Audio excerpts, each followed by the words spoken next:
2 నిమిషాల్లోనే 4, 5 అరటిపళ్ళు తినేసేయచ్చు. అంత లోపలికి ఈజీగా వెళ్ళిపోతుంది. సంవత్సరం పొడుగునా దొరుకుతుంది.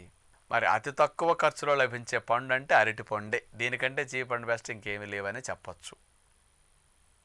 కాబట్టి ఈ అరటిపండుని ఎవరెవరు ఎక్కువ తినొచ్చు, ఎవరు తక్కువ తినొచ్చు, పెరుగన్నంలో ఎవరు వాడచ్చు, ఎవరు వాడకూడదు, ఈ విషయం ఆలోచిస్తే పెరుగన్నంలోనే పూర్వం రోజులు అరటిపండు ఎందుకు తినేవారో మీకు ఒక రీజన్ తెలియాలి. ఇక్కడ పూర్వం రోజుల్లో కష్టపడి పనిచేసుకునే రోజులు. 3 పూట్ల ఆహారం తినేవారు, ఉదయం, మధ్యాహ్నం, సాయంకాలం. ప్రధాన ఆహారం అన్నం. కష్టపడి పనిచేసేవారికి ఎక్కువ శక్తి కావాలి. ఎక్కువ శక్తినిచ్చే ఆహారం ఆ రోజుల్లో ఇక ఇడ్లీలు, టిఫిన్లు, జావలు ఏమీ లేవు కదా. పండ్లు కూడా దొరకని రోజులు. అందుకని 3 పూట్ల అన్నం తినేవారు.